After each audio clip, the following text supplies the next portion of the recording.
ஆண்டவரும் அருமரட்சகரமாக இருக்கிற இயேசு கிறிஸ்துவின் ஆச்சரியமான நாமத்தில் தினமும் கர்த்தருடைய சத்தத்தை கேட்டுக்கொண்டிருக்கிற என்னுடைய பிள்ளைகளை வாழ்த்துகிறேன், ஆசீர்வதிக்கிறேன்.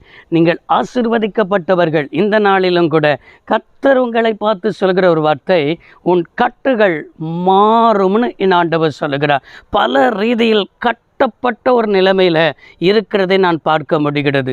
ஒரு மனிதனை கட்டி இருக்கும் பொழுது அவனால் என்ன செய்ய முடியாது, செயல்பட முடியாது.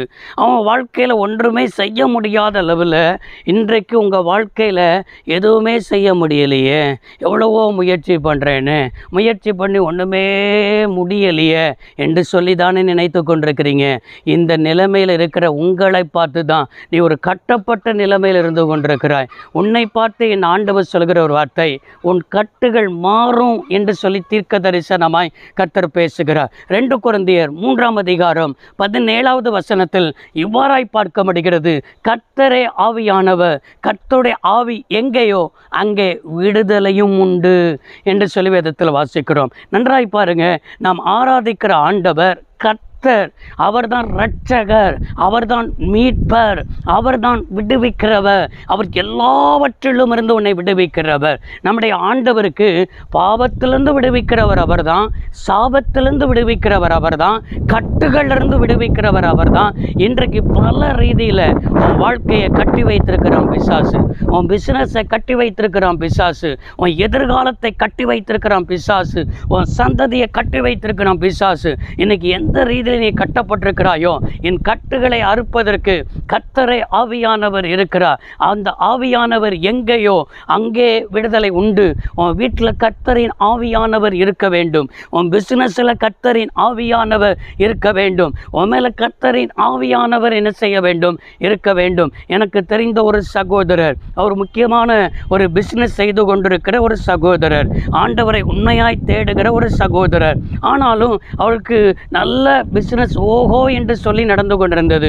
கொஞ்சம் கர்த்தரை மறந்து பிஸ்னஸ் என்று ஓடிக்கொண்டிருந்தார். திடீரென்று ஒரு நாள் அவர் எனக்கு ஃபோன் பண்ணினார். வருஷம் கொடுத்து நான் ஜெபிக்க விரும்பணும், எனக்கு இப்படிப்பட்டதான ஒரு போராட்டம் இருக்கிறது, வேலை செய்வதற்கே பிரியமில்லை, வேலை செய்ய முடியலை, சரீரத்திலும் கட்டப்பட்ட நிலைமையில் காணப்படுகிறேன் என்று சொல்லி என்ன செய்தார், ஃபோன் பண்ணினார். என்னிடத்தில் ஜெபிக்கவும் கடந்து வந்தார். ஜெபிக்க கடந்து வந்தால் அவரிடத்தில் பல காரியத்தை பேசும் பொழுது அவருக்குள் காணப்படுகிற ஒரு ஏவலின் ஆவி, அவர் குரோதமாய் செய்யப்பட்ட மாந்திரிகங்கள், அந்த பிசினஸை முடக்குவது, இவரை இல்லாமல் ஆக்குவதற்கு இப்படிப்பட்ட நிலைமையில் காணப்பட்டதை என் ஆவியில் நான் உணர்ந்தேன். அவருக்காக ஜெபிக்கலாம் என்று சொல்லி ஜெபிக்க ஆரம்பிக்கும் பொழுது அந்த மகன் கீழே விழுந்து உரண்டு உருள ஆரம்பித்தார். அவருக்குள்ள இருக்கிற அசுத்த ஆவி அவரை விட்டு என்ன செய்தது, விலகி போனது.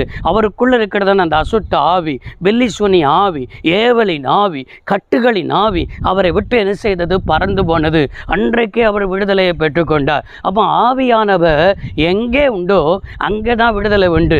அந்த நாளிலிருந்து அவர் சரீரத்தில் விடுதலை வந்தது, அந்த நாளிலிருந்து அவருடைய பிசினஸில் விடுதலை வந்தது, அவருடைய மனதளவில் விடுதலை வந்தது. பிசாசானவன் நம்முடைய மனதை கட்டி வைத்து விடுவான், பிசாசானவன் நம்முடைய சரீரத்தை கட்டி வைத்து விடுவான், பிசாசானவன் நம்முடைய தொழிலை கட்டி வைத்து விடுவான். இன்றைக்கு எந்த கட்டுகள் இருந்தாலும் என் தேவன் சொல்லுகிற ஒரு வார்த்தை, உன் கட்டுகள் மாறும் சகோதரனே, கட்டுகள் மாறும் சகோதரியே.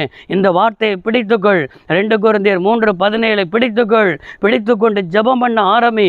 பரிசுத்த ஆவியானவருக்குள் விடுதலையை தருவேன் என்று வாக்கு பண்ணி இருக்கிறார்.